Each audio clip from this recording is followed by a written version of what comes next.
जो खानदानी रईस हैं वो, मिजाज रखते हैं नर्म अपना। जो खानदानी रईस हैं, मिजाज हम्म। रखते हैं नर्म अपना। तुम्हारा लहजा बता रहा है, तुम्हारी दौलत नई नहीं है। आज मैंने इस शेर के साथ हिंदी साहित्य संस्थान के 202वें एपिसोड वाली परिचर्चा शुरू की है, जिसका आपको बहुत अच्छे से अंदाजा लग गया होगा कि आज सब्जेक्ट हमने क्या चुना है। आज हमने चुना है व्यंग्य और समाज। हिंदी साहित्य संस्थान ट्रस्ट का शानदार पटल है। मैं साबिर परवेज हूँ, नई दिल्ली से आप सबका बेहद और बेइंतहा इस्तकबाल करता हूँ। हमारे स्वागत बीच है। हिंदुस्तान के कोने-कोने से व्यंग्य और समाज के विषय पर एक्सपर्ट्स मौजूद हैं, जो अपनी एक्सपर्ट राय से, अपनी एक्सपर्ट समझ से हम सबको व्यंग्य और समाज विषय के विभिन्न बिंदुओं पर रोशनी देंगी और हमें जिससे समाज की दशा और दिशा को समझने में मदद मिलेगी। मैं सबसे पहले शुक्रिया अदा करता हूँ हिंदी साहित्य संस्थान के तमाम पदाधिकारियों का, बिलख़ुसूस हिंदी साहित्य संस्थान के की अध्यक्षा वैभवी जी का, हिंदी साहित्य संस्थान के अन्य पदाधिकारी जनाब राजीव अग्रवाल जी का, सुदर्शन शर्मा सुधी जी का, सुरेंद्र सागर जी का और भी जितने पदाधिकारी हैं कि इतनी मेहनत से वो इस शानदार पटल को चला रही हैं और सारे पदाधिकारी शाना बशाना कंधे से कंधा मिलाकर उनको सहयोग दे रहे हैं। सभी का शुक्रिया अदा करते हुए आज मैं आता हूँ व्यंग्य और समाज विषय पे परिचर्चा से पहले आज जो मेहमान हमारे साथ जुड़े हुए हैं, जिनके बारे में पहले मैंने इरादतन बताया कि वो अपनी ख़ास समझ रखते हैं इस विषय पे। सबसे पहले मैं स्वागत करूँगा एकता बाजपेयी जी का। आपका बहुत-बहुत इस्तकबाल है एकता जी इस पटल पर। आप हिंदी दिखाई की नहीं टीचर दे हैं और मोटिवेशनल स्पीकर हैं। आप मास्टर्स वगैरह नमस्कार। और रही। आगे आपका बहुत-बहुत इस्तकबाल है। आपको बहुत सारा थैंक यू और मुझे यहाँ आमंत्रित करने के लिए भी धन्यवाद और आप सभी महानुभावों के बीच होने के लिए ईश्वर का धन्यवाद। क्या बात है, बहुत अच्छा। स्वागत और आपका इसमें। Thank you. हमारे बीच डॉक्टर साधना बलवटे साहिबा हैं, बहुत प्रसिद्ध व्यंग्यकार हैं। कई सारी पुस्तकें इन्होंने लिखी हैं। व्यंग्य की बहुत अच्छी समझ रखती हैं। मैं आपसे गुज़ारिश करूँगा कि आप अपना कैमरा ऑन कर लें, ताकि मैं आपका इंट्रोडक्शन जितने भी देखने सुनने वाले हैं उनसे करा सकूँ।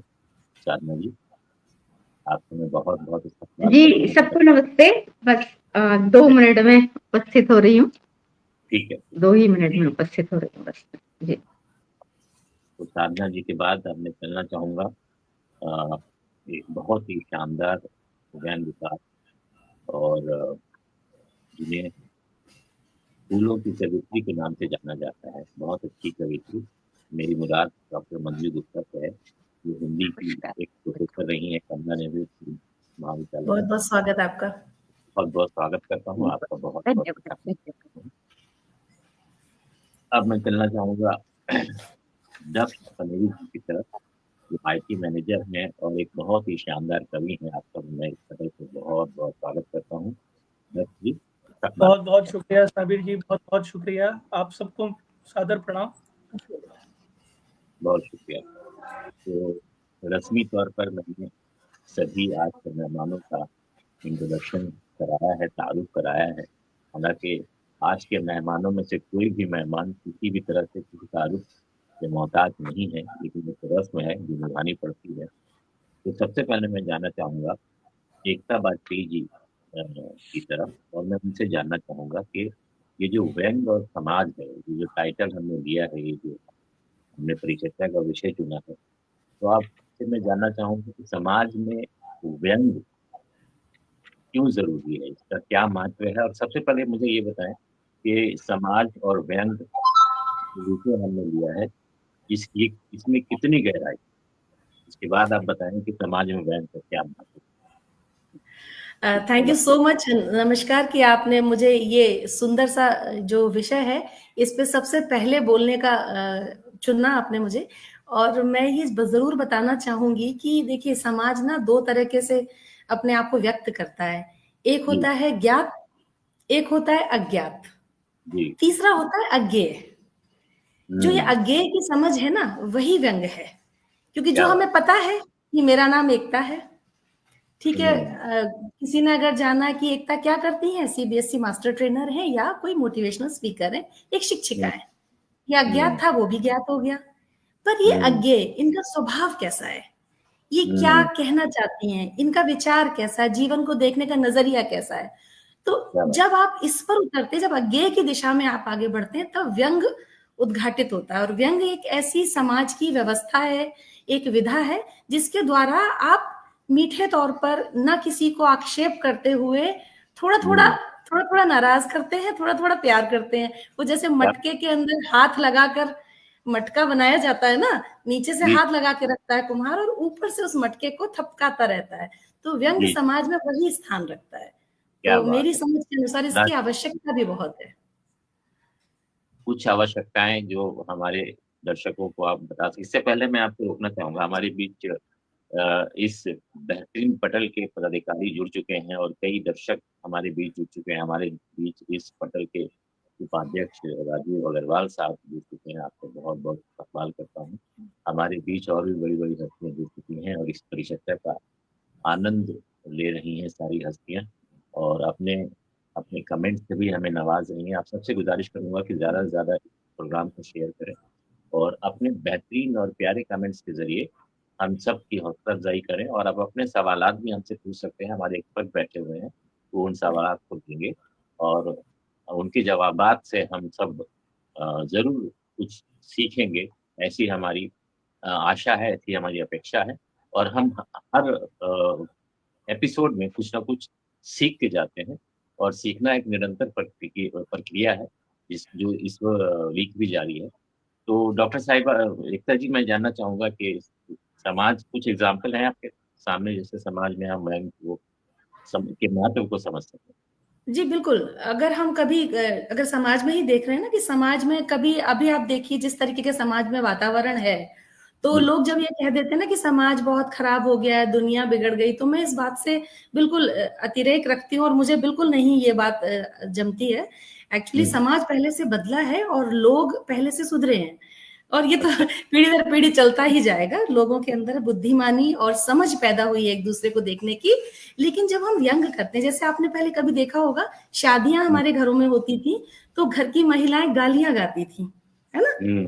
तो राइट। हमें ऐसा लगता था कि वो उनकी क्या आवश्यकता है, क्या सिर्फ मजाक के लिए या मनोरंजन के लिए, क्योंकि उस टाइम डीजे तो होते नहीं थे। जी लेकिन जी। एक्चुअली उन्हीं के बीचों में वो समधियों से अपनी बेटी को देते हुए ये कहना चाहती थी कि हम अपनी बेटी से क्या क्या आवश्यकता रखते हैं।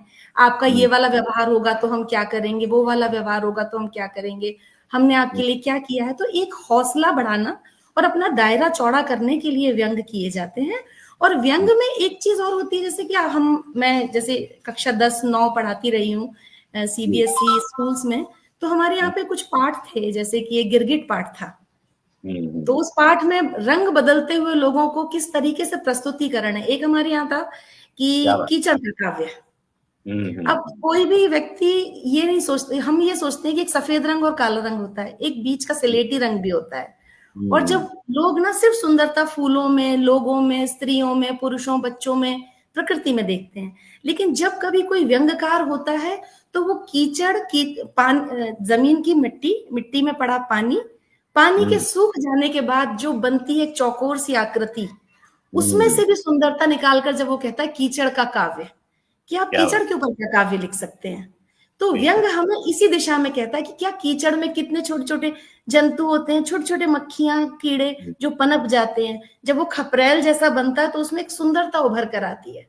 तो क्या बात। हमें समाज को ये समझाने की कोशिश करता है कि कीचड़ जैसी वस्तु भी सूखने के बाद एक सुंदर अनुकृति या सुंदर कलाकृति बन सकती है। तो हम क्यों समाज को इस प्रकार ना देख सके। तो एक परोक्ष रूप से देखने की विधा है, जिसमें कि सामने से कुछ कहा भी ना जाए पर बहुत कुछ समझा भी दिया जाए। क्या क्या बात है, बहुत अच्छी बात आपने की। और आपकी बात से मुझे एक शेर याद आ गया कि जी, थैंक यू। पत्थर तकदीर संवर सकती है, शर्त ये है कि करीने से तराशा जाए। बिल्कुल, जी, बिल्कुल। बहुत अच्छा, बहुत अच्छा। बहुत सुंदर, बहुत सुंदर। एग्जाम में दिए, बहुत अच्छे तरीके से आपने समझाया कि समाज में व्यंग क्या क्या महत्व है, बहुत ही अच्छे एग्जाम्पल्स आपने दिए। जी, ममता बाजपेयी जी हमारे साथ जुड़ चुकी हैं, वीरेंद्र भाई हांगकांग से जुड़े हुए हैं, विवेक रंजन श्रीवास्तव जी जुड़े हुए हैं। आप सबका बहुत बहुत इस्तेमाल करता हूँ। प्रदीप गौतम साहब जुड़े हुए हैं, आपका भी बहुत बहुत इस्तेमाल करता हूँ, स्वागत करता हूँ। अब मैं जाना चाहूंगा डॉक्टर साधना जी की तरफ। बहुत सारी किताबें उन्होंने लिखी हैं बैंक से, और बहुत ज्ञान रखती हैं, बहुत समझ रखती हैं, बहुत पकड़ है इनकी इस विषय पे। मैं डॉक्टर साहिबा आपसे जानना चाहता हूँ कि व्यंग से हम समाज का उत्थान कैसे कर सकते हैं, व्यंग के जरिए। बहुत नमस्कार साबिर जी। और सबसे पहले हिंदी साहित्य संस्थान के पटल को बहुत सारी बधाई। 202 एपिसोड उनके पूरे हो गए हैं, और इन 200 एपिसोड का जो सफर रहा वो इतना अद्भुत रहा, इतने अद्भुत विषय उन्होंने निकाले हैं। और एक समय तो ऐसा है कि अब क्या विषय लिए जाएं, मतलब इतने संपूर्णता में उन्होंने अपने पटल को चलाया है। तो सबसे पहले तो ये पटल, वैभवी जी और इनके इसके जो अध्यक्ष हैं राजीव जी हैं उपाध्यक्ष, और सुदर्शन जी, सुरेंद्र जी, आप सबको बहुत सारी बधाई। अभी अभी मैं एकता जी को सुन रही थी, आपका भी अभिनंदन। डॉक्टर अतुल चतुर्वेदी अभी आए नहीं हैं, और डॉक्टर मंजू गुप्ता हमारे साथ हैं, दक्षेश पानेरी भी हैं। आप सबको नमस्कार। नहीं आ पाए किसी वजह से, डॉक्टर हाँ साहब ठीक है, किसी मसले डॉक्टर की साहब वजह नहीं आ पाए हैं। हाँ हाँ, तो आप सबको बहुत सारी इस हिंदी साहित्य संस्थान के अनवरत साधना जो चल रही है अनेक विषयों के साथ, उसके लिए बहुत सारी बधाई। और बहुत सारे विद्वान आज जुड़े हैं, इन सबको नमस्कार। समाज और व्यंग, ये विषय आया जब एक इसका कार्ड पोस्टर जो होता है वो मेरे सामने आया, तो मुझे बड़ी खुशी हुई कि व्यंग और समाज तो परस्पर निर्भर हैं, एक दूसरे के पूरक हैं। क्योंकि बिना समाज के व्यंग नहीं आ सकता। और व्यंग दरअसल हम देखें कि साहित्य की जितनी विधाएं हैं उसमें जो कथ्य होता है वो समाज से लिया जाता है, और व्यंग का तो कथ्य ही समाज में जो विसंगतियां हैं वो है। तो समाज में जब जब जो जो विसंगतियां रहेंगी वो व्यंग का कथ्य होगा, उसके बिना व्यंग रचा नहीं जा सकता। दूसरी बात, अभी एकता जी बहुत अच्छी बात कह रही थी कि हमारे यहाँ शादियों में जो गाली गीत गाए जाते थे वो निश्चित रूप से वो व्यंग का, हमारा लोक का स्वरूप है। लोक में सहज रूप से व्यंग विद्यमान है। तो लोक, हमारा लोक समाज जो है, हम समाज को यदि अलग अलग उसमें देखें कि लोक समाज, नगरीय समाज, या शास्त्रोक्त विधि से चलने वाला समाज, कहीं भी आप देखें तो व्यंजना आपको हर जगह दिखाई देगी। और विशेषकर भारत का जो लोक समाज है उसमें तो सहज रूप से व्यंग जो है, व्यंजना जो है वो विद्यमान रहती है। वो आपस में जब सहज सामान्य बात भी कर रहे होते हैं तो उसमें से व्यंग निकल के आ जाता है। बिल्कुल ऐसी जितनी बोलियां हैं हमारी, और इतना नजदीक हमें इसलिए लगती है और सहज संप्रेषित हमारे लिए, हमारे साथ इसलिए हो जाती हैं वो बोलियां, क्योंकि उन बोलियों में व्यंग है। और आप देखेंगे कि आजकल जो व्यंग का चलन है, चाहे श्रीलाल शुक्ल का राग दरबारी हो, चाहे ज्ञान चतुर्वेदी का नरक यात्रा हो, या शरद जोशी के कुछ ऐसे व्यंग जिसमें उनके स्थानीय बोली के पुट हैं, उसमें आप एक विशेषता देखते हैं कि जब जब हिंदी का व्यंग अपनी बोलियों से समृद्ध हुआ है वो अधिक संप्रेषित हुआ है। वो बहुत ज्यादा, मतलब बोलियां सहज हमारे हृदय को छूती हैं, तो वो सीधे रूप से संप्रेषित हो जाता है। आप कबीर से लेके या आज तक के जितने भी व्यंग्यकार हैं, तो समाज के बिना व्यंग, कबीर ने क्या किया, समाज की विसंगतियों पर चोट की, उनका जो खरापन था वो समाज को ठीक करने का। तो समाज में चेतना पैदा करना, सामाजिक जागरण के लिए व्यंग लिखा जाता है। ये मैं बिल्कुल नहीं कहती कि समाज में कोई सुधार आ जाएगा, सुधार की एक प्रक्रिया में पहला कदम हम व्यंग कह सकते हैं, लेकिन निश्चित रूप से बहुत सारे ऐसे विषय होते हैं आज भी जो व्यंग्यकार लिख रहे हैं, वो ऐसे विषय समाज के सामने रख देते हैं, कई बार उस विषय के बारे में हम सजग भी नहीं होते या हम उसको जानते भी नहीं है या उस दृष्टि से देख भी नहीं पाते। व्यंग्यकार आपको जागृत कर देता है।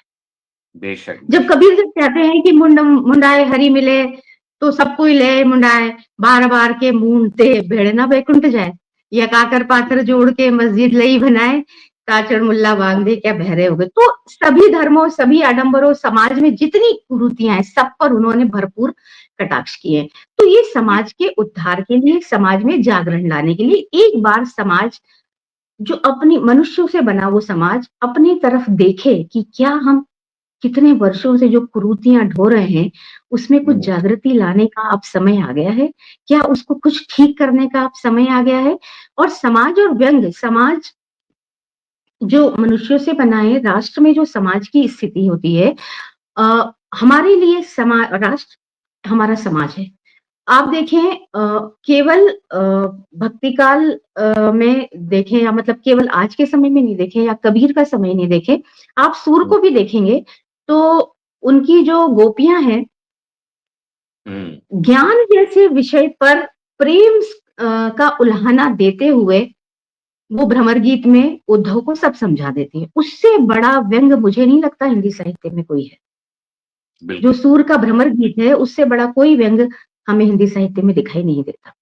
तो व्यंग तो हमारी सहज वृत्ति है और सहज रूप से इसलिए भी कहा जाता है कि आप जब कोई बात सीधे सीधे शब्दों में किसी को समझाते हैं तो वो उतना प्रभाव नहीं डालती जितना आप उसको कुछ वक्र व्यंग के मान से, व्यंजना के माध्यम से, क्योंकि अमीधा, लक्षणा और व्यंजना जो हमारी 3 शब्द शक्तियां हैं उसमें अमीधा में कही हुई बात प्रसाद गुण में सीधे सीधे कहने वाली बात है, उसका उतना असर नहीं होता। लेकिन जैसे ही वो लक्षणा में आती है तो कवि का कौशल उसमें आ जाता है, लेकिन जैसे ही वो व्यंजना में आई तुरंत आपके हृदय को भेद देती है।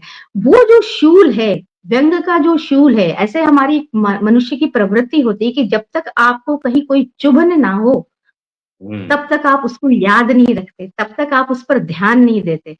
आपकी शरीर की जो त्वचा है उसमें जब पिन चुभाई जाती है तब आपको पता चलता है कि यहाँ कोई हरकत हुई है। अन्यथा आप बोलों से, शब्दों से जितना भी कुछ कह रहे हैं या जो सुनने में आ रहा है, कानों से बहुत कुछ सुनने को मिलता है, लेकिन उसका असर नहीं होता जब तक कि आपको वो चुभ ना जाए।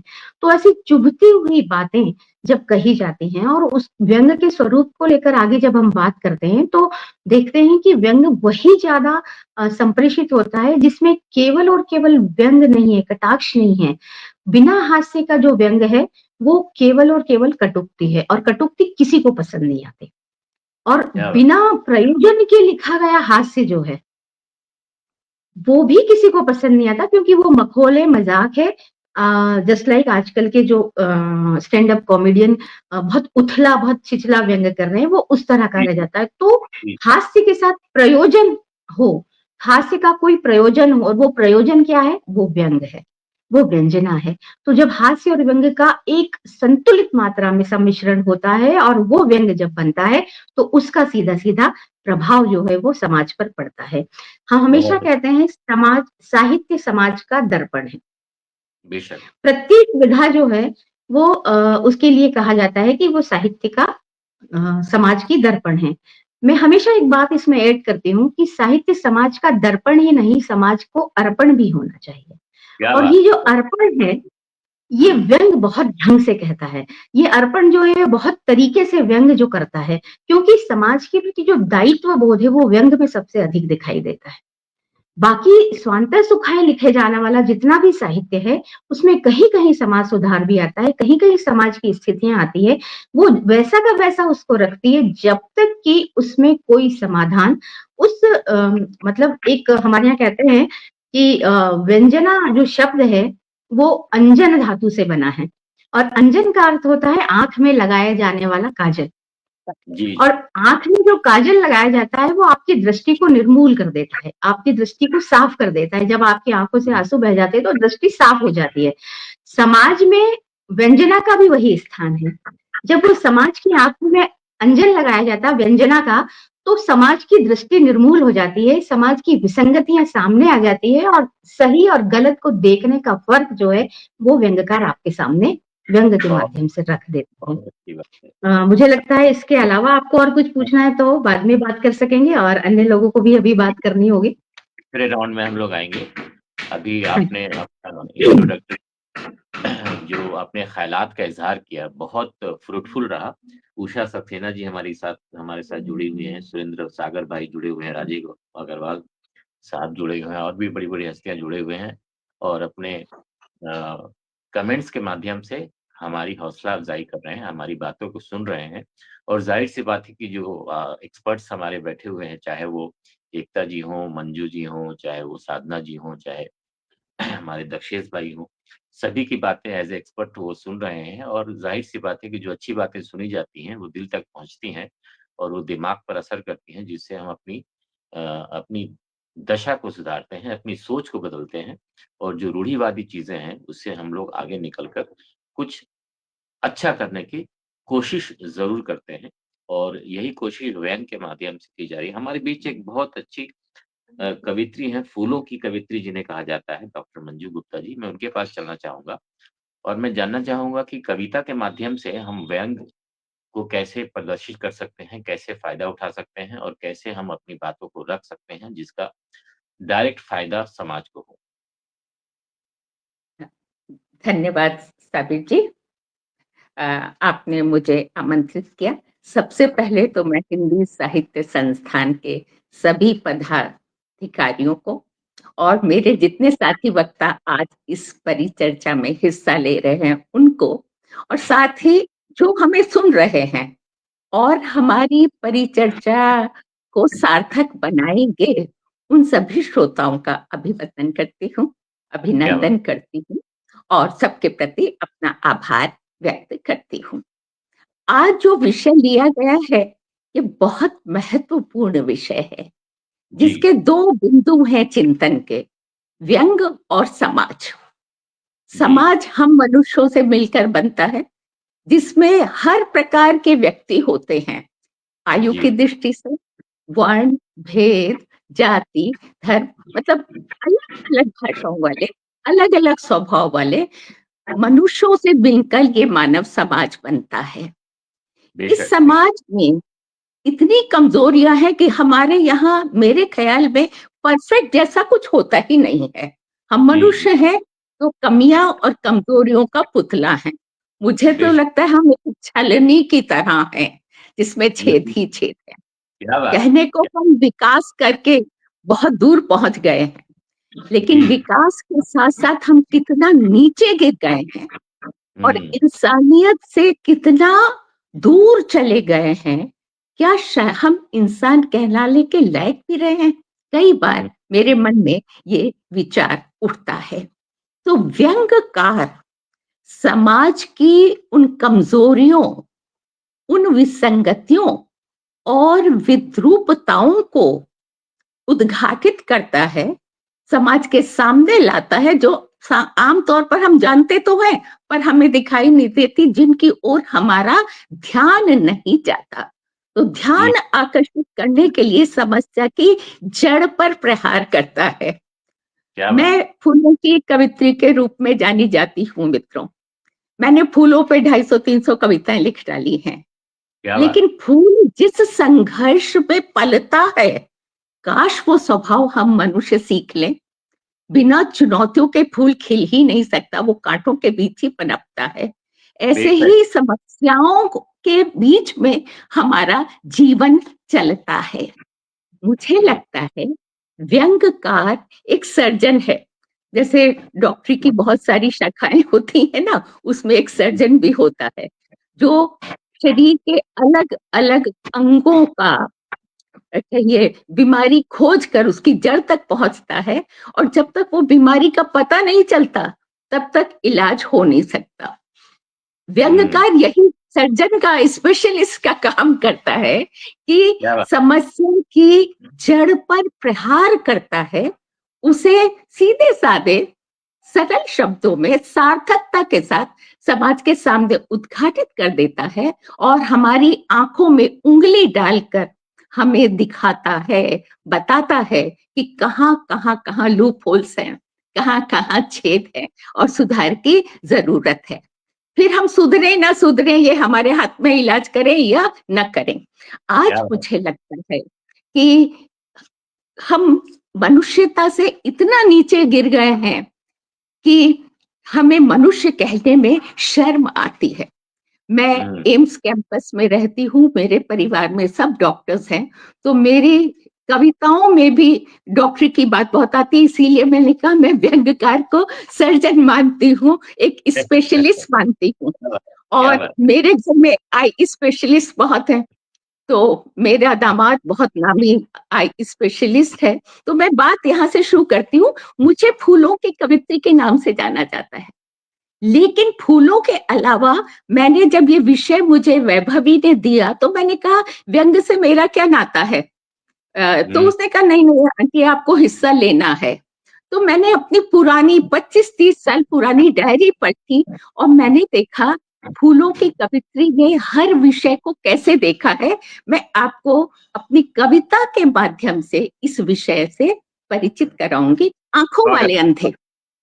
अंधे तो रात दिन मैं देखती हूँ अस्पताल में भरे होते हैं, आर्मी सेंटर भरा होता है उनसे, लेकिन अंधे सिर्फ वही नहीं होते जो दृष्टिहीन है। हम दृष्टिहीन लोगों को अंधा कहते हैं, लेकिन अंधे सिर्फ वही नहीं होते जो दृष्टिहीन हैं, आंखों वाले भी अंधे होते हैं। दृष्टिहीन अंधों से ये अधिक खतरनाक और अभिशप्त होते हैं और मानवता के लिए विष सर्प हैं। दृष्टिहीन व्यक्ति बहुत संवेदनशील होता है, वह अपने अंतःचक्षु से पीड़ा महसूसता है और अंतःचक्षुओं से दुनिया को देखता है, लेकिन ये आंखों वाले अंधे अपने अहंकार में किसी को नहीं देखते, ये खुद किसी के अपने सामने गिनते नहीं है, तो ये खुद चीजों से नहीं टकराते जैसे बेचारा अंधा टकरा सकता है, वरन अपनी ठोकर से दूसरों को गिराते हैं, सबको धकियाते हैं। तो अंधे सिर्फ वही नहीं होते जो दृष्टिहीन हैं। और हम आज समाज में सबको देख सुनकर दूसरों को दोष देते रहते हैं कि दोष इसका है उसका है, लेकिन वास्तव में सच्चाई क्या है?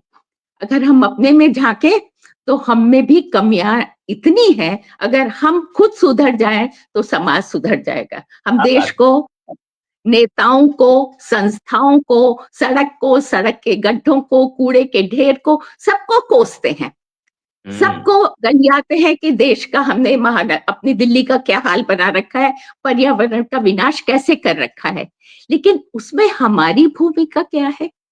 क्या हमने कभी इस पर विचार किया है? शेर जगग की कुछ पंक्तियां हैं, खुद से रूठे हैं हम लोग। हमारा हाल तो आज ये हो गया है कि खुद से रूठे हैं हम लोग, टूटे फूटे हैं हम लोग, सत्य चुराता नजरें हमसे, सत्य चुराता नजरें हमसे, इतने झूठे हैं हम लोग, इतने झूठे हैं हम लोग। क्या कर लेंगी वे तलवारें जिनकी मूठे हैं हम लोग, जिनकी मूठे हैं हम लोग। और इसी के साथ मैं आपको एक और कविता से परिचय कराऊंगी। नाक। हमारे चेहरे में आंखें तो होती, आंखों की मैंने बात की, मैं नाक पर आती हूँ। ये नाक हमारा गर्व और अहंकार है, और ये जितनी सुंदर होती है लगता है हम बड़े महान हो गए, महत्वपूर्ण हो गए। सोचती हूँ यदि आदमी के चेहरे पर नाक ना हो, बस सांस लेने को 2 सुराख हो, उन पर नाक का ये सुडौल ऊंचा सैकड़ों आकार प्रकार का आलीशान या साधारण सा झरोका ना हो, तो क्या लड़ना, अड़ना और बात बात पर बेवजह झगड़ना रुक जाएगा? क्या बात हो जाए तो क्या लड़ना, अड़ना और बात बात पर बेवजह झगड़ना रुक जाएगा? ये नाक ही तो है, यानी हमारा अहंकार, जो समझौतों के बीच में आकर डट जाती है और बनते बनते सारी बात बिगड़ जाती है। बिगड़ जाती है बनते क्या? बनते सारी बात बिगड़ जाती है, सोच की बहुमंजिला इमारत ढह जाती है। या क्यों ना, एक विचार मेरे मन में ये भी आया, या क्यों ना सबके चेहरों पर एक सांचे में ढली नपी तुली नाक लगा दी जाए, तब समाजवाद तक पहुंचने का रास्ता कितना आसान हो जाएगा। क्या बात? झगड़ों का मूल कारण ही मिट जाएगा और ना नजला रहेगा ना जुकाम। सोचती क्या हूँ बात? क्या यदि बात है? आदमी बहुत के चेहरे पर नाक वाह! न हो तो क्या वाकई हो। आप एक ये हमारा समाज है। मेरे दिमाग जिस तरह काम करता है डॉक्टरों के बीच में रह के, मैं कविता लिखती हूँ और कविता जीती हूँ अपनी जिंदगी में। तो फूलों के साथ एक कविता मैं आपके साथ और शेयर करूंगी, ऐतराज। सेकेंड राउंड में हम लोग आते हैं बस फिर। एक 2 मिनट की लेके फिर मैं बात जी खत्म करूंगी। जी जी जी, बढ़िया। लोग काटते भौंकते तुम हिलाते हैं। हम जानवरों से तो घिरे हैं, उन्हें प्यार भी करते हैं, बड़ी समस्याएं हैं, लेकिन हमारा क्या हाल है। लोग काटते भौंकते तुम हिलाते हैं, कुत्ते तो यूं ही बदनाम होते हैं। कुत्ते तो यूं ही बदनाम होते हैं। लोग डसते फुंकारते जहर उगलते हैं। सांपों का कब का पीछे छोड़ दिया हमने। सांपों को कब का पीछे छोड़ दिया हमने। लोग मिमियाते खौखियाते गरजते गुर्राते चिंघाड़ते हैं। बात बात में जब तब दुलत्ती झाड़ते हैं। उनकी कोई एक जात हो तो कोई पहचाने। ये तो हर रोज हर पल गिरगिट की तरह रंग बदलते हैं। गिरगिट की तरह रंग बदलते हैं। आदमी बहुत कम और जानवर अधिक नजर आते हैं। आदमी बहुत कम और जानवर अधिक नजर आते हैं। यूं माना कि आदमी को इनसे कोई फर्क नहीं पड़ता। हम तो जैसे हैं वैसे हैं, आदमी को इससे कोई फर्क नहीं पड़ता। उसकी तो जानवर से इंसान तक और राक्षस से देवता तक अनगिनत किस्में हैं। पर पर जानवरों को इस पर सख्त ऐतराज है।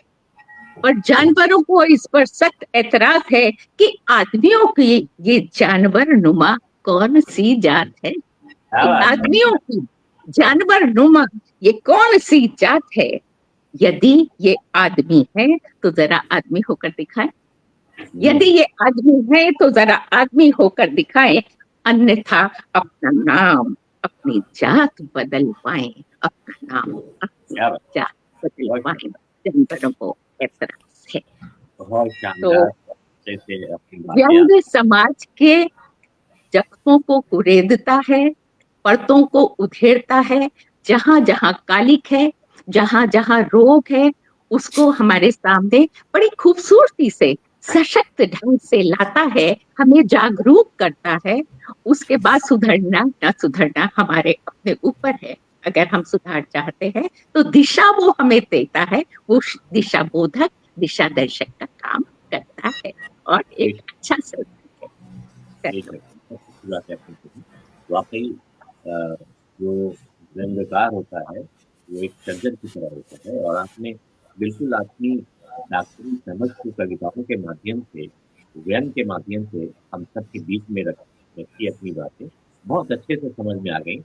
वही मैं कहता हूँ, जो दिल से बातें निकलती हैं दिल तक पहुँचती हैं और दिमाग पे असर करती हैं, जिससे हम अपनी दशा और दिशा सुधारने में काफी मदद कर पाते हैं। इसमें बहुत अच्छी अच्छी बातें हैं। मैं इसी बात को लेकर जाना चाहूँगा दक्षिण भाई की तरफ, और मैं दक्षिण जी से जानना चाहूँगा कि व्यंग का उपयोग कब सही और कब गलत समझ जाता है। कभी कभी हम व्यंग को नकारात्मक दृष्टिकोण से भी देख लेते हैं, जबकि हमें उसका सकारात्मक कोण से उसे देखना चाहिए, लेकिन हम कभी कभी उसे नेगेटिव थॉट में ले लेते हैं, तो जिसे हम नहीं करना चाहिए, नहीं देखना चाहिए। लेकिन फिर भी मैं जानना चाहूँगा, किसी जैसी समझ कोई किसी कमेंट को या किसी तंज को कैसे लेता है, ये उसकी समझ, क्रिटिसिज्म को कैसे लेता है उसकी समझ। तो इसी पे मैं जानना चाहूंगा कि आप समाज व्यंग को कब सही तरीके से और कब गलत तरीके से देखते हैं? जी। आप सबको प्रणाम करता हूँ। हिंदी साहित्य संस्थान दिल्ली को, वैभवी जी को और साबिर जी को और समस्त पदाधिकारियों को मेरा हार्दिक अभिनंदन कि उन्होंने न केवल इतने प्रबुद्ध जनों से हमें जुड़ने का अवसर दिया, वरन हमारा ज्ञान वर्धन करने में भी हमारी बहुत महती भूमिका निभाई है। जैसा कि आपने पूछा साबिर जी कि कब हमें व्यंग को पॉजिटिवली या नेगेटिवली लेना चाहिए, जिसे आज की भाषा में अगर कहा जाए तो क्रिएटिव क्रिटिसिज्म जो है, जी जी जी क्रिएटिव क्रिटिसिज्म कहा जाता है। तो बहुत, मैं आईटी फील्ड से बिलोंग करता हूँ, तो मैं आईटी फील्ड का एग्जांपल दूंगा कि सोशल मीडिया पर आपने सुना होगा कि ट्रोलिंग का बड़ा एक चल रहा है, जी। चलन में आ रहा है कि लोग ट्रोल करते हैं एक दूसरे को। अगर आपको किसी की बात पसंद नहीं आ रही है तो आप सोशल मीडिया पे, क्योंकि सोशल मीडिया एक पब्लिक प्लेटफॉर्म है, आप जी। आपस में एक दूसरे से वार्तालाप कर सकते हैं, आपस में एक दूसरे के विचार समझ सकते हैं। यहाँ पर समझने वाली बात यह है कि अगर आप किसी की बात को एक्सेप्ट नहीं कर सकते हैं, किसी की बात से आप स्वीकार नहीं कर सकते हैं, किसी की बात से आप रिलेट नहीं कर सकते हैं, तो इसका मतलब ये नहीं है कि वो गलत है। जी आप अपना विचार रख सकते हैं, जी लेकिन इसके साथ साथ आपको अपना विचार रखने का अधिकार है, लेकिन इसी के साथ साथ एक जिम्मेदारी भी है कि आप सामने वाले विचारों को भी समझें। स्वीकार आपका करें।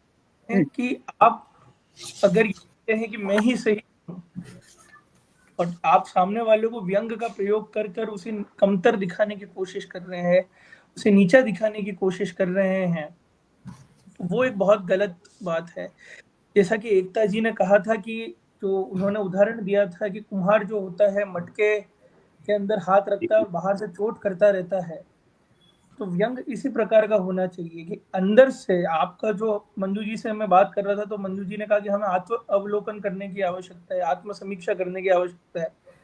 तो व्यंग का मुख्य ध्येय यही होना चाहिए कि आप आत्म अवलोकन कर सकें, आप भी कर सकें, साथ ही साथ आप जिसके ऊपर व्यंग कर रहे हैं उसकी अंतरात्मा भी जागृत हो। बिल्कुल, सबसे मुख्य बात यही है। व्यंग का जो एक, आप ये कहें कि ऑब्जेक्टिव रहता है, वो यही रहता है कि आप सामने वाले की आत्मा को झकझोर के जगा सकें।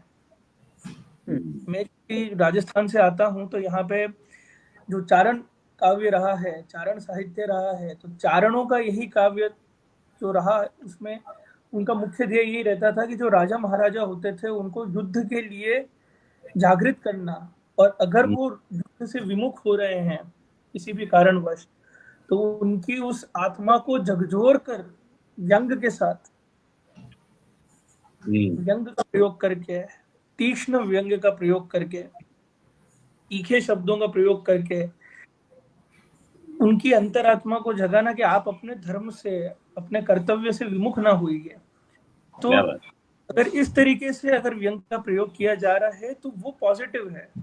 इस तरीके से व्यंग का प्रयोग किया जाना चाहिए और करना चाहिए। जितने भी व्यंग्यकार हैं, आजकल जिस तरीके से अभी स्थितियां चल रही हैं कि अगर आप व्यंग करते हैं कुछ ना कुछ आप पर कार्रवाई हो जाती है, लेकिन ये नहीं होना चाहिए। जैसा कि मैंने, जैसा लिखा, कहा भी गया है कि निंदक नियरे राखिए। तो अगर आप अपने निकट अपने आलोचकों को रखेंगे, व्यंग्यकारों को रखेंगे, जो आपकी गलतियां आपको बता सकेंगे, तो आपकी जो कार्यशैली होगी, जो कार्य करने की क्षमता होगी, वो और अच्छी। साथ ही साथ जैसा आपने कहा कि कब प्रयोग में नहीं करना चाहिए, तो आप अगर अपनी हर परिचर्चा में या आप हर डिस्कशन में या आप हर एक पैनल में, अगर आप कहीं पे भी जा रहे हैं, किसी सभा में भी जा रहे हैं, आप सोशल मीडिया का भी प्रयोग कर रहे हैं, आप ऑनलाइन भी हैं, आप 1 to 1 भी किसी से बात कर रहे हैं, तो वहां पे आप सामने वाले के विचारों को ना तो सुन रहे हैं ना समझ रहे हैं, और आप अपनी ही हाँक रहे हैं, अपनी ही बात कह रहे हैं कि मैंने बोल दिया, वो ब्रह्म वाक्य है, सामने वाले को ज्ञान नहीं है। तो वो चीज गलत है। आप अगर सामने वाले को कमतर दिखा रहे हैं, सामने वाले की इंसल्ट कर रहे हैं, उसे ट्रोल कर रहे हैं, जो ट्रोलिंग, मैं आईटी फील्ड में हूं, तो जो ट्रोलिंग का जो है, ट्रोलिंग जो हो रही है, वो ट्रोल अगर आप कर रहे हैं, किसी को आप भी ट्रोल कर रहे हैं, प्लस आपके जो अनुचर हैं, जो चेले चपाटे हैं, उनके थ्रू भी आप किसी को ट्रोल करवा रहे हैं, तो वो चीज गलत है। मेरा निजी तौर पे ये मानना है कि व्यंग एक तलवार है जिसका अच्छे से प्रयोग करना आना चाहिए। समाज की जो विसंगतियां हैं, जो कुरीतियां हैं, उनको काटने के लिए, ना कि उसको और बढ़ावा देने के लिए, उसको और सशक्त करने के लिए। क्या बात, बहुत अच्छी बात है आपने कही। बहुत सही बात, बहुत सुंदर। व्यंग जो है एक दोधारी तलवार है, तो दोनों तरफ तलवार दोनों तरफ वार करता है, तो हमें बहुत सारी बातों का ख्याल रखना चाहिए। हम ना सिर्फ व्यंग के जरिए दूसरों को रास्ते पे लाने की कोशिश करें, उनको सही बातें बताने की कोशिश करें, बल्कि खुद उसको पहले फॉलो करें, वो हमें दिखे वो चीजें जो हम दूसरों में देखना चाहते हैं। इसी बात पे आपने रोशनी डाली, बहुत अच्छी बहुत अच्छे तरीके से आपने एक्सप्लेन किया। अब मैं एकता जी की तरफ जाना चाहता हूँ। Thank you. स्वागत है रेखा जी। एकता जी से मैं पूछना चाहता हूँ कि व्यंग को लिखते समय, व्यंग में हम जाहिर सी बात है बहुत सारी चीजें कहते हैं, जैसे कि आप सबने बताया, तो व्यंग को लिखते वक्त हम किन बातों का ध्यान रखें, क्योंकि हर शायर, हर साहित्यकार एक तरह से व्यंग का होता है। व्यंग थोड़ा सा हो या ज्यादा हो, होता वही है, व्यंग ही होता है। तो हम किन किन बातों का ख्याल रखें ताकि हम अपनी बात भी कह दें और दूसरों को कोई भी ना। Thank you. मैं बहुत धन्यवाद दे रही हूँ कि मैं आप सभी महानुभावों को सुनते समय ना कुछ नए उत्तर अपने आप ही तैयार हो रहे हैं। सवाल तो आपके परवेज जी अभी आए हैं, लेकिन उत्तर पहले से तैयार हैं, क्योंकि इतना अच्छे गहन शोध किए हैं, जो दक्षेश जी ने बोला, कुछ मंजू जी ने, साधना जी ने, और आप तो बहुत अच्छा समझा ही रहे हैं हमें। जैसे आपने बोला ना कि किन चीजों का ध्यान रखा जाना चाहिए, तो मैं एक उदाहरण के आधार पर बताती हूँ, क्योंकि मैं शिक्षिका हूँ, तो कक्षाओं में भी ऐसे ही अध्यापन हुआ करता है हमारा एक्टिव लर्निंग में। मैं अभी कुछ दिन पहले अपनी बेटी से बात कर रही थी। मेरी बेटी ऑर्गेनाइजेशनल साइकोलॉजिस्ट है, वो कहीं जॉब करती हैं। तो आजकल ये जो कल्चर चल गया है वर्क फ्रॉम होम, तो जब उनको कभी कभी वर्क फ्रॉम होम मिलता है तो वो नहीं पसंद करती। तो मैं उनसे उसको बोला, मैंने कहा अच्छा है, सर्दी का मौसम है और वर्क फ्रॉम होम मिल रहा है, या बारिश है तो आप घर में रहो, अच्छा है। तो उसका एक कहना था कि हर एक समाज का ना एक मनोविज्ञान होता है। अभी तो बच्चे इंग्लिश में ज्यादा पसंद करते, तो उन्होंने तो वो बात सारी अंग्रेजी में समझाई मुझे, लेकिन मैं उसके शब्दों को अपनी भाषा में ये समझ सकी कि उन्होंने कहा समाज का ना एक अपना मनोविज्ञान होता है। और जब भी कभी हम किसी ऑर्गेनाइजेशन में काम करते हैं, तो समाज भी एक ऑर्गेनाइजेशन है, परिवार भी एक ऑर्गेनाइजेशन है। जो भी हमारी संस्थाएं हैं, मान लीजिए परिवार नामक संस्था है, वो भी एक ऑर्गेनाइजेशन की तरह काम करती है।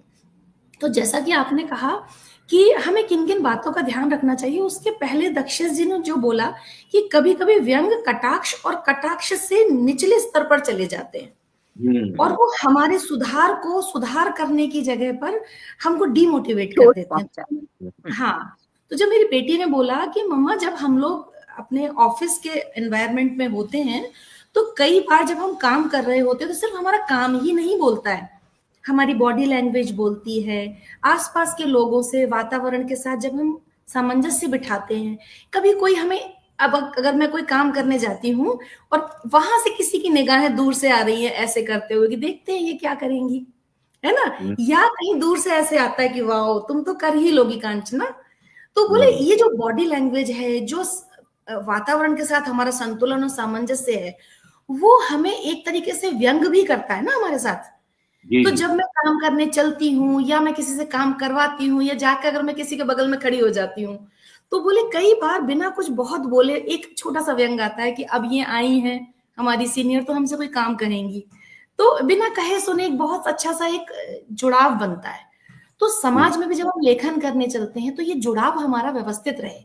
तो हम 4 प्रकार से अगर हम अपने मनुष्य के कौशलों को देखें, तो 4 कौशल है मनुष्य में: देखना, सुनना, पढ़ना और लिखना। ठीक है।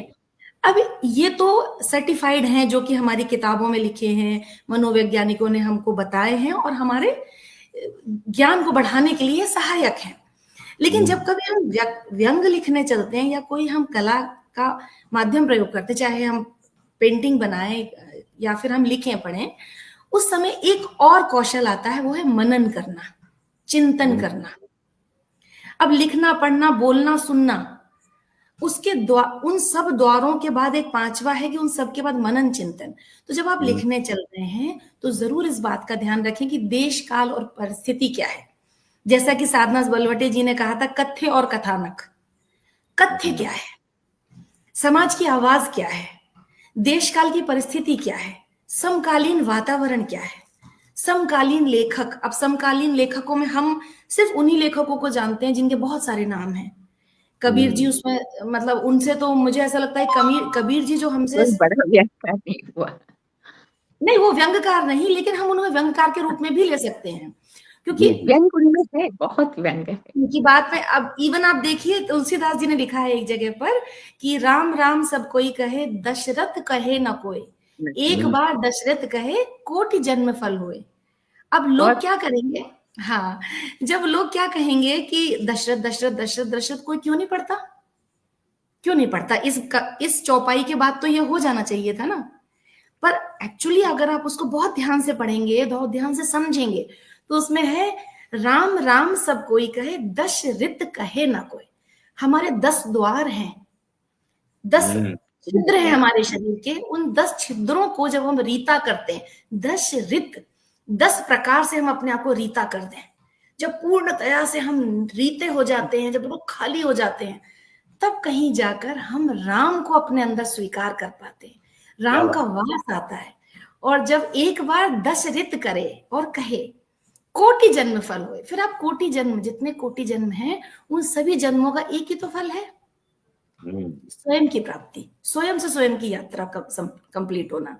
तो आपने जो मेरे से सवाल पूछा साबिर जी, उसका यही है कि जब हम कभी व्यंग लिखें और जब भी हम कभी कोई लेख लिखें, तो जरूर इस बात का ध्यान रखें कि हम मनन और चिंतन कर रहे हैं क्या, लिखते समय या किसी का लेख हम पढ़ते समय।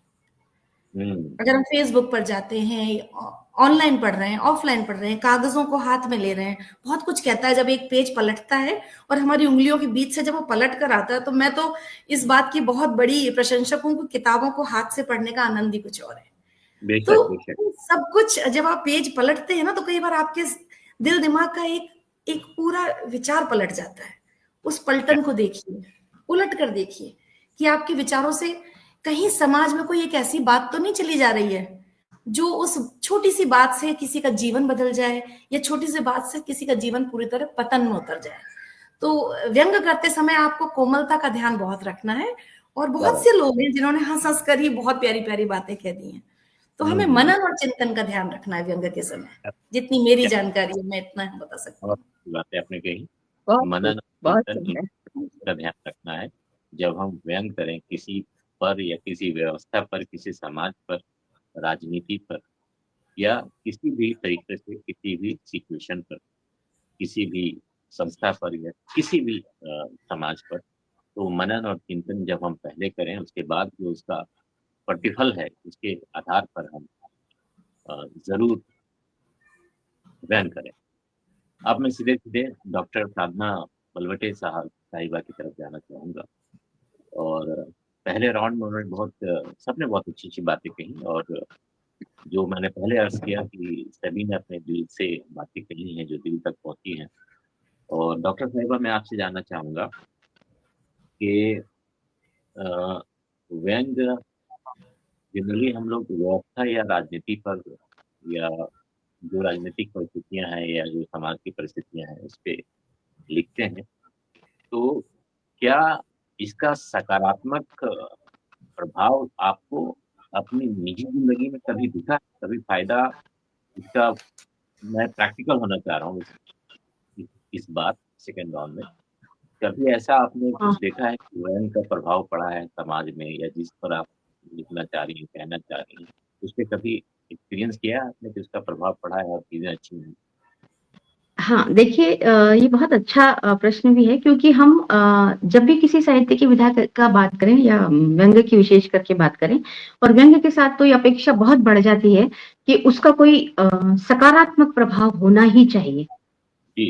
तो अपने जीवन में व्यंग लिखते हुए मैं बाद में आती हूँ, लेकिन जब दक्षेश जी बात कर रहे थे चारणों की, तो उस समय तो वो ओज का या वीर काव्य जिसको कहते हैं का समय, लेकिन आप आश्चर्य करेंगे रीति काल का समय जो श्रृंगार का काल कहा गया, उसमें भी ये जो एक सकारात्मकता का उदाहरण आपको मैं देना चाह रही हूँ कि राजा जयसिंह जब अपनी उनका जो विवाह हुआ तो वो जिस तरह से विलासिता में डूब गए थे, तब बिहारी जैसा कवि उनको कहता है सीधे सीधे कि नहीं पराग नहीं मधुर मधु नहीं विकास यही काल, अली कली हुई सो बंध्यो आगे कौन हवाल।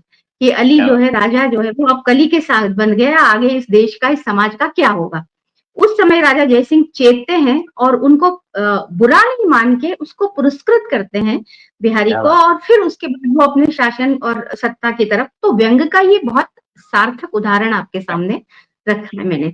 एक और उदाहरण देना चाहती हूँ, आपने राजनीतिक और एका, इसका सबसे देखने का जो हमारी जो दृष्टि होनी चाहिए कि व्यंग का जो आप जब कुछ कह रहे हैं, जैसे दक्षेश जी कह रहे थे कि बहुत सारे लोग गलत ढंग से कहते हैं या किसी एक पक्ष को लेकर कहते हैं। मैंने एक बात, इसको किसी राजनीतिक पक्ष से ना जोड़ें आप लोग, लेकिन एक उदाहरण, बहुत वर्ष पहले माननीय मोदी जी से किसी ने एक प्रश्न किया कि आपके ऊपर इतने चुटकुले बनते हैं, इतने मीम्स बनते हैं, इस तरह से आपको बुरा नहीं लगता? तो उनका बहुत अच्छा जवाब था। उन्होंने कहा कि ये मैं सबको एंजॉय करता हूँ और कहीं कहीं मुझे ये अपने आप को देखने में सहायता करते हैं कि कहीं इसमें से कुछ मेरे अंदर गलत तो नहीं है। तो ये जो दृष्टि आपकी है, व्यंग को लेना भी आना चाहिए। व्यंग को केवल कहना ही नहीं है, व्यंग को स्वीकार करना भी आना चाहिए।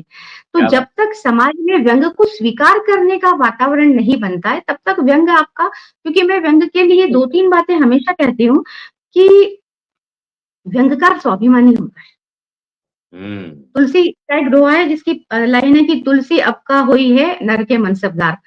वो राजा से उस समय के निजाम से कहते हैं कि आपके हम क्या होंगे। और वही आपने मुगले आजम फिल्म देखी होगी, तो वो गाना जो है प्यार किया तो डरना क्या, उसमें एक पंक्ति है कि बंदा पर्दा नहीं जब कोई खुदा से बंदों से पर्दा करना। तो व्यंग जो है, हाँ, तो जो ईश्वर को जिसने मान लिया, व्यंग एक सत्य के आधार पे लिखा हुआ है, सत्य एक ईश्वर के समान है। जब आपने सत्य का साथ दे दिया है तो किसी से डरने की आवश्यकता नहीं। तो व्यंगकार का ये स्वाभिमान होना चाहिए, व्यंगकार में ये स्वाभिमान होना चाहिए। व्यंगकार किसी का भोपू नहीं होता है, उसका अपना एक स्वर है, उसका अपना एक कंठ है। वो किसी पार्टी, किसी विचार, किसी विवाद की ओर से, किसी दल की ओर का भोपू नहीं होना चाहिए। क्या बात है। उसका अपना कंठ है, उसका अपना स्वर है, उसकी अपनी जिज्ञासा है, उसका अपनी कहन है और उसका अपना विचार है। तो इसलिए व्यंगकार स्वाभिमानी होता है। अब हमारे पास इसीलिए जब ये लिखते समय हम देखते हैं, आपको मैं एक बड़ी अच्छी बात बताऊं, जब कोरोना का समय था और सारी क्लासेस ऑनलाइन चल रही थी बच्चों की, और बच्चे जब क्लास में बैठते हैं तो छोटे छोटे बच्चे जिनको कुछ नहीं पता है, मम्मियाँ क्लास, मतलब वो स्कूल में पढ़ते हैं तब भी मम्मियाँ ही पढ़ती हैं उनकी, और ऑनलाइन में भी मम्मियों को ही सब करना होता है। तो इस भाव को लेके एक व्यंग लिखा था, और उसमें शिक्षकों की मजबूरी और बच्चे की कैसे उसको मार ठोक के बिठाया है सामने, और फिर उसने मैगी खाई 2 मिनट और उसने कहा नहीं अब मुझे तो वॉशरूम जाना है, तब तक आप, तो फिर वो वीडियो बंद करती है, और ये सारी दृश्य एक उसमें खींचा था। और तो जब वो जागरण में छपा, अमर उजाला में छपा था वो व्यंग, और जागरण में, दोनों में, तो इतनी सारी प्रतिक्रिया ये आई, उसमें आधे लोग थे जो शिक्षक थे और आधी जो मम्मियां थी, उनके सबके इतने पॉजिटिव, मतलब आप देखिए परिवर्तन, कि मम्मियों ने कहा कि आप सही आपने पकड़ा है कि हमें बच्चों को इस बात के लिए स्कूल से, शिक्षिकाओं से बात करनी चाहिए कि 3 साल का बच्चा, 4 साल का बच्चा क्या ऑनलाइन बैठ के पढ़ लेगा। बिल्कुल। तो इस पर हमें भी विचार करना चाहिए था। और दूसरा, शिक्षिकाओं ने कहा कि आपने ये जो कहा है ये सचमुच में इस समय, कोविड के समय, हम अपने घर की इतनी जिम्मेदारियों से, क्योंकि कोई भी हेल्पर हमारे घर नहीं आ रहा और हम इतने मजबूर हैं सब कुछ करने के लिए, और उसमें ये क्लासेस, तो आपने जो चित्र खींचा वो बिल्कुल ऐसा ही है, हम जैसी स्थिति में जी रहे हैं वही है। अब क्या करें? तो ये जो प्रभाव की बात है समाज पर व्यंग की, ये मैंने सीधे सीधे देखा है। ऐसे ही स्कूलों में छोटे छोटे बच्चों को प्रोजेक्ट बनाने के लिए दिए जाते हैं, या तो वो प्रोफेशनल से पैसे देके बनवाए जाते हैं या फिर मम्मी पापा बनाते हैं। कोई भी बच्चा तीसरी क्लास का, चौथी क्लास का बच्चे को यदि गैस चूल्हे का मॉडल बनाने के लिए दे दे, वो बनाएगा? उस संभव है कोई 100 में एक बच्चा जिसकी रुचि हो वो कर ले, लेकिन अन्य लोग नहीं कर पाएंगे। तो उस कथा में मैंने ये कहा, और मैंने प्रैक्टिकल रूप में, मतलब मेरे अपने बच्चे जब पढ़ते थे तो मैं उनको भी जाके कहती कि मैडम कृपा करके आपको 0 नंबर देना दे दीजिए, मेरे बच्चे की रुचि इसमें नहीं है। और मुझे जितनी पढ़ाई करनी थी मैं कर चुकी हूँ, अब इसके साथ पढ़ने का मेरा कोई विचार नहीं है। क्या बात, बिल्कुल सही बात है आपने। तो आपको तो हम जब व्यंग के माध्यम से ये कहते हैं तो मैडम ने बड़े आश्चर्य से सुना कि आज तक मुझे किसी ने ऐसा जवाब नहीं दिया। आधे आधे नंबर के लिए जो है पेरेंट्स जो है वो हम लोगों की जानकारी देते, और आप बिल्कुल, मैंने कहा देखिए जिस बच्चे को जिस रुचि, जो रुचि है वो कर पाएगा। आप सारे के सारे बच्चों को कह दें कि मछली की तरह तैरना सीखो, तो वो हाथी और वो बंदर और वो सब अपना कूदना और वो छोड़ के नहीं कर पाएगा, क्योंकि सबकी अपनी अपनी अलग प्रवृत्तियां हैं, तो वो नहीं कर पाएगा। तो अब मुझे फर्क नहीं पड़ता है, और इस टर्म के नंबर उस टर्म में याद भी नहीं रहेंगे, मुझे क्यों इस बच्चे को इतना हैरास करना है। बहुत शुक्रिया। तो व्यंग के माध्यम से, तथ्य के माध्यम से और आपके व्यवहार के माध्यम से हमें इस समाज में जागरण यदि लाना है तो स्वयं को भी वैसा जीना पड़ेगा, तब आपको सकारात्मक जो उसके परिणाम है वो मिलने लगेंगे।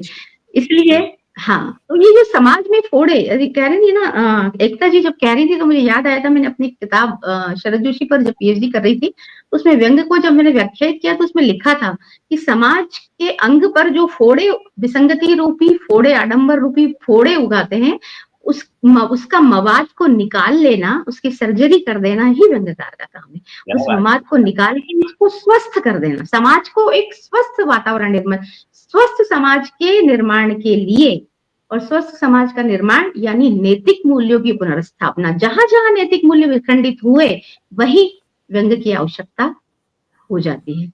तो मुझे लगता है इतना पर्याप्त है, 8 बज गया है, अब हम लोगों को सबको समापन करना चाहिए। चलिए, आपने मुझे सुना, बहुत आभार। हमारे पास 4 मिनट का वक्त है। हम लोग बहुत अच्छी परिचर्चा चल रही है और हम लोग आनंद भी उठा रहे हैं और सीख भी रहे हैं, समझ भी रहे हैं, और हमारे दर्शक भी समझ रहे हैं, लेकिन वक्त की अपनी सीमा है। मैं 2-2 मिनट दोनों वक्ताओं को देना चाहूंगा। मंजू जी, मैं आपके पास जाना चाहूंगा और सीधे मैं वही सवाल दोहराता हूँ कि आपने व्यंग से कुछ पॉजिटिव चेंजेस एक्सपीरियंस किए हैं अपनी जिंदगी? व्यंग सार्थक अगर हो, जैसा कि होना चाहिए उसके आदर्श रूप में, तो निश्चित रूप से वो हमें चिंतन के लिए और सही दिशा में चिंतन करने की हमें सुविधा देता है, आधार देता है, दिशा देता है।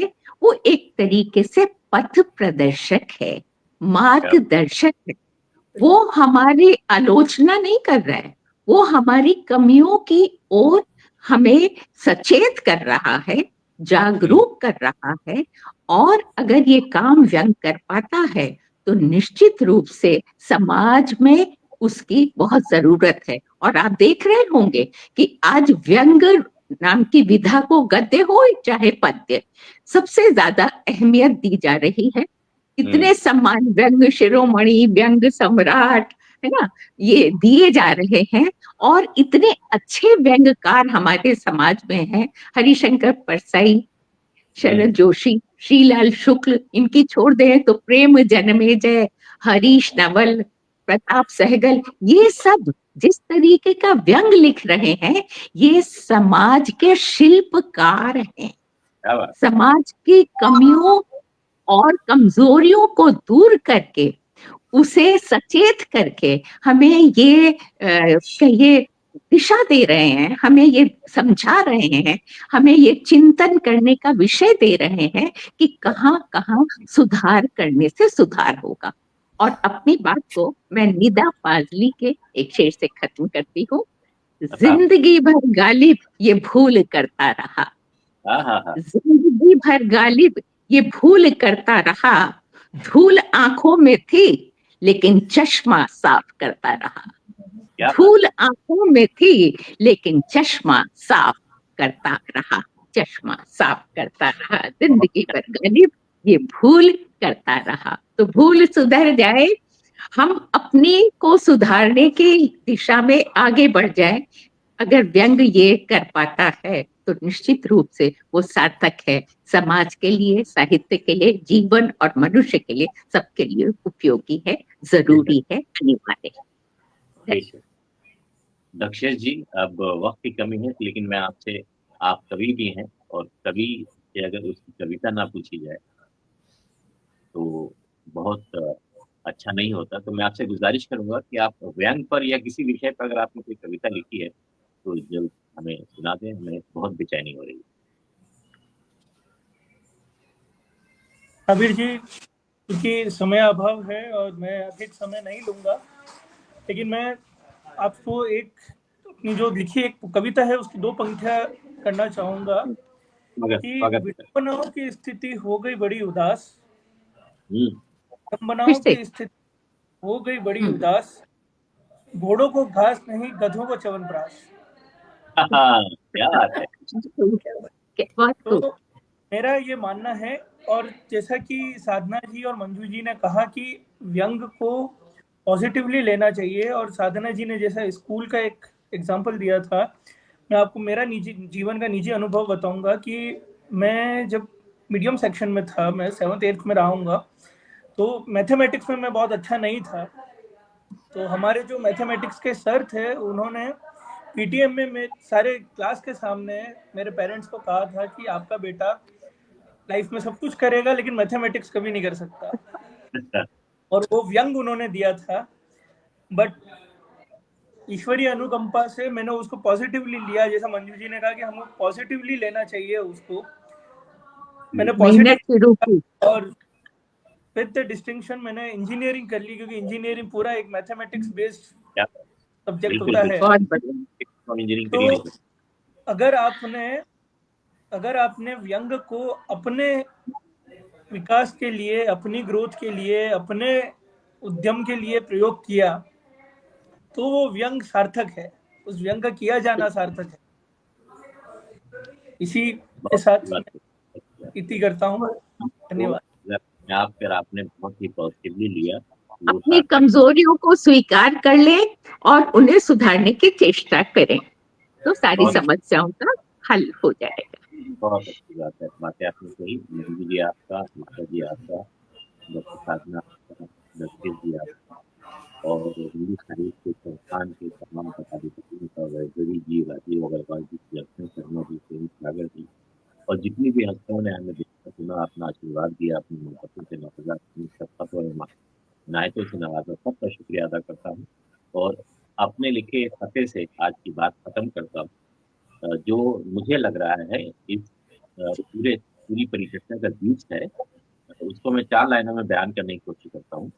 तेरी कोशिश तेरी तकदीर को बना जाए, तेरी कोशिश तकदीर को बना जाए, तुझे जो संग तराशी का हुनर आ जाए, अपनी प्यास की शिद्दत को यूं बढ़ा साबिर, अपनी प्यास की शिद्दत को यूं बढ़ा साबिर, खुद समंदर भी तेरे पास है क्या आ जाए। तो यही बहुत अच्छा। साबिर भाई, इस सार्थक परिचर्चा के सुंदर संचालन के लिए, सुचारू संचालन के लिए आपका बहुत बहुत आभार और धन्यवाद।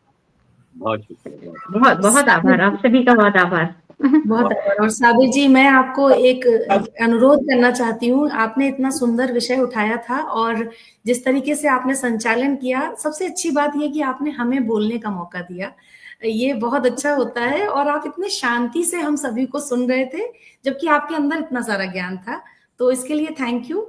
और एक चीज अगर आप इस मंच से मैं सभी से कहना चाहती हूँ, और मैं कोशिशों में लगी रहती हूँ कि जब हमने व्यंग का विषय उठाया है तो अभी जो हमारे नौजवान हैं व्यंग को बुली बनाए दे रहे हैं, तो उस बुली से बचने के लिए ये एक त्वरित मुद्दा है जिसपे हम अगली बार कुछ विचार कर सकते हैं। ये मेरी तरफ से आपको एक अनुरोध है कि अगर आप इस विषय पर कुछ करें तो व्यंग को बुली बनाने से बच पाए हम, और एक बहुत विवादास्पद होगा अगर मैं ये वाली बात कहूं, लेकिन कई बार हम ये कहते सुनते हैं व्यंगों में कि जीभ लपलपाते भेड़िए, ताजा गोश्त की गंध तलाशते नर पिशाच, जब हम ये तो कह देते हैं, लेकिन इसके साथ ही विवाद होता है जबकि जब भेड़िए भूखे रह जाएं तो भेड़ें भी उदास हो जाती हैं। तो इन दो चीजों पर हमें विचार जरूर करना है, अपने नौजवान होते बच्चों को समझाना है कि ना तो आप भेड़ियों को देखकर उनके भूखेपन के लिए अपने आप को गोश्त बनाएं, और जो हमारे जो पुरुष हैं, जो नौजवान बच्चे हैं, वो स्वयं को और दूसरों के लिए नर पिशाच भी ना बन जाएं, क्योंकि बुली के चलते आजकल स्कूलों में या और ऑर्गेनाइजेशंस में लोग आत्महत्याएं कर रहे हैं या एक दूसरे को खत्म कर रहे हैं। तो ये मेरी एक विनती आप सभी लोगों से, या जो लोग भी सुन रहे हैं इस पैनल से या इस जगह से, उन सभी से एक विनती है कि अपने घरों में अपने बच्चों को इस विषय पर, छोटे से बच्चों से, नर्सरी से स्टार्ट कीजिए इस बात को कि व्यंग का एक अच्छी विधा के रूप में उपयोग करना वो सीखें और बुली से बाज आए। यही एक बच्चे का और एक धन्यवाद। मैं अपनी टीम तक ये बात जरूर पहुंचा दूंगा, और तब तक नमस्कार, आदाब, शुभ रात्रि, जय हिंद। साबिर जी, मैं इस